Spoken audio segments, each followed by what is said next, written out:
এই বাচ্চারা যে মারছে এটা সুস্থ তদন্ত করে আমরা এটা ফাঁসি চাই, ডাইরেক্ট ফাঁসি। খারাপ মা হিসেবে আমাকে রথ কাটিয়ে দিয়েছে, আমরা ভাত পানি কিছু খাইতে পারতেছি না। যে মা যদি ইয়ে করতে পারে আর পৃথিবীতে আর বিশ্বাসই আছে কিনা? বিশ্বাস আর পৃথিবীতে হলে থাকে না যদি মা ইয়ে করতে পারে, বুঝছেন?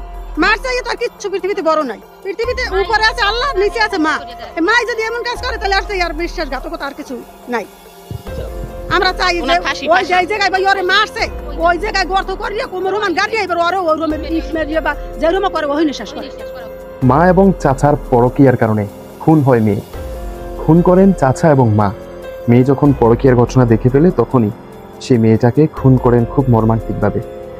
ময়নার বাবা মুখ ফসকে আবারও কিন্তু সত্য কথা বলে ফেললেন।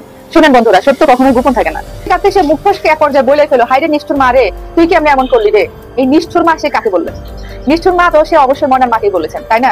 শুনেন, যে কোনো জিনিস যা কিছু রটে তার কিছু হইলেও কিন্তু ঘটে।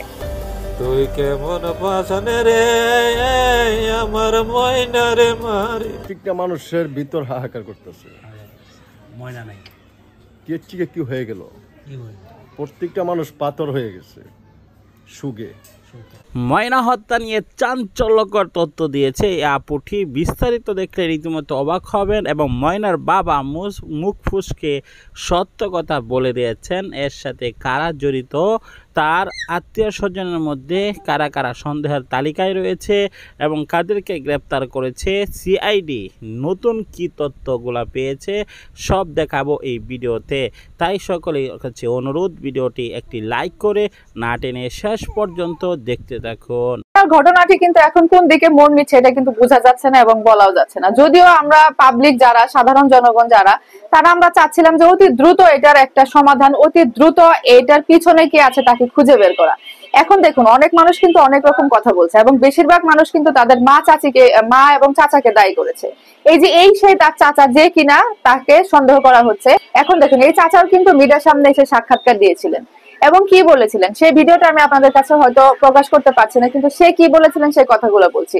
সে ক্যামেরার সামনে এসে খুবই স্বাভাবিকভাবে ঠাস ঠাস করে কথা বলে যাচ্ছিলেন এবং অনেক দোষ ঢাকার চেষ্টা করছিলেন যেন কোনোভাবে তাকে সন্দেহ না করা হয়। এখন অনেকগুলো প্রশ্ন কিন্তু এখানে চলে এসেছে। সেটা হচ্ছে যে ময়না কেন ময়নার বাবাকে বিদেশ থেকে তাড়াতাড়ি চলে আসতে বলছিলেন? ময়নার বাবা কিন্তু কেঁদে কেঁদে কিন্তু অনেক ধরনের সত্য কথা বলে দিয়েছেন, যদিও সে পরবর্তীতে কথা ঘুরিয়ে ফেলার চেষ্টা করছেন। এখন সেটা ময়নার মাকে জন্য নাকি কি জন্য, নাকি চাপে পড়ে, এটা আসলে আমরা বুঝতেই পারছি না। ময়নার বাবাকে কিন্তু ময়না ফোন করে বলেছিলেন তুমি তাড়াতাড়ি আসে পড়ো, তাড়াতাড়ি না আসলে কিন্তু আমি কথা বলবো না, তাড়াতাড়ি না আসলে কিন্তু এই সেই মানে এগুলো বলতেছিল। সে জানে যে ময়নার বাবা দেশের বাইরে থাকে, ময়নার বাবা বিদেশে থাকে, চাইলে সে আসতে পারবে না। কিন্তু ময়না ফোন করে তাহলে এই ধরনের কথাগুলো কেন বলছিল? এখানে কিন্তু একটা প্রশ্ন থেকেই যায়। এখন এই বিষয়টা কিন্তু আপনারা বিবেচনা করবেন। যদিও আমি যদি অনেক কথা আগে বলে ফেলি তখন বলবেন যে আপনি এইভাবে শিওর না হয়ে বলতে পারেন না। হ্যাঁ, এটা ঠিক, শিওর না হয়ে বলতে পারি না, কিন্তু অনেক ঘটনায় আছে। আজকে আপনার চোখের সামনে একটা ঘটনা ঘটে গেল, আমরা চোখ দিয়ে দেখেছি, কিন্তু আমরা বলছি, কিন্তু বিচার বিভাগ যারা আছে, যারা তদন্তের দায়িত্বে থাকে, তারা কিন্তু সঙ্গে সঙ্গে বলে না। কারণ তাদের একটা প্রসেসের মধ্যে দিয়ে যেতে হয়, তাদের অনেক প্রমাণ করার বিষয় আছে, তাদের অনেক সবকিছু আছে, একটা সময় আছে। সেই প্রমাণ করে যোগ্য সাক্ষী টাক্ষী তারপরে সেগুলা নিয়ে সাইরা তারপরে তারা অফিসিয়ালি একটা ঘোষণা দেয়।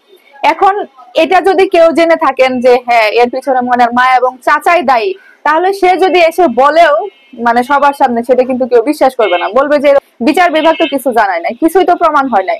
আরে ভাই, এটা বাংলাদেশ। প্রমাণ হইতে হইতে মানে কয়েক বছর লাগে যায়, বছরের পর বছর লাগে যায়, যে মূল দোষীকে খুঁজে বের করতে বছরের পর বছর লাগে যায়। আর বিচার কার্য তো সে বহু দূরের কথা, বুঝেন নাই? এর আগেও তো আপনারা দেখেছেন যে একদিন, 2 দিন, 15 দিনে, 1 মাস, 6 মাস কোনো বিচার হয়েছে হয় না। এটা অনেক লম্বা সময়ের একটা ব্যাপার। তবে এটার পিছনে যেই থাকুক, যারাই থাকুক, আমরা কিন্তু এই ময়নার ঘটনা ভুলবো না, আমরা কিন্তু আসিয়ার ঘটনা ভুলবো না, এই রোজামনির সাথে যা হয়েছে এই ঘটনাটা কিন্তু আমরা ভুলবো না। কারণ হচ্ছে যে এই ঘটনাটা যদি আমরা ভুলে যাই, যারা এর পিছনে দায়ী তাদেরকে যদি আমরা ছেড়ে দিয়ে যদি আমরা ভুলে যাই, তাহলে দেখা যাবে যে এই ধরনের ঘটনা প্রতিদিন ঘটছে। কবে কখন কি হয়ে যায় সেটা কিন্তু আমরা কেউ বলতে পারি না। সেজন্য আমাদের একদমই ছাড় দেওয়া উচিত হবে না। আর হচ্ছে যে কোনোভাবে যদি ময়নার বাবা চাপে পড়ে এখন যদি কথা ঘুরিয়ে থাকে, ময়নার বাবার উচিত হবে যে এর পিছনে দায়ী আছে তাদের সাথে কোনোভাবে সমঝোতা না করা, তাদেরকে কোনো প্রকার ছাড় না দেওয়া। ময়নার বাবাকে এখন মনে হচ্ছে যে সে একটু মানে কথা ঘুরাচ্ছে, তারপরে হচ্ছে যে সে একটু নরম হয়ে যাচ্ছে। নরম হওয়া যাবে না। আমরা আসলে এই এলাকার স্থায়ী না, আমরা আসলে ব্রাহ্মণবাড়িয়া সদর থেকে আসছি। তার মা এই ঘটনার সাথে জড়িত কিনা সেটা আসলে তদন্তে বেরিয়ে আসবে। তদন্ত ছাড়া এই জিনিস আসলে বলা সম্ভব না। আর কেউ তো কোনো প্রত্যক্ষদর্শী কোনো সাক্ষী নাই, দেখে নাই, সুতরাং অনেকে অনেক কিছু ধারণা করতে পারে।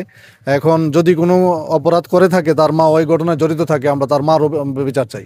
প্রকৃত অপরাধী যে, তারই বিচার চাই। এখানে এই ঘটনা যেই করে থাকুক, মা যদি করে থাকে তাহলে তো এটা তো আরো বেশি দুঃখজনক ঘটনা। একটা সন্তান মার চাইতে আপন কে হতে পারে?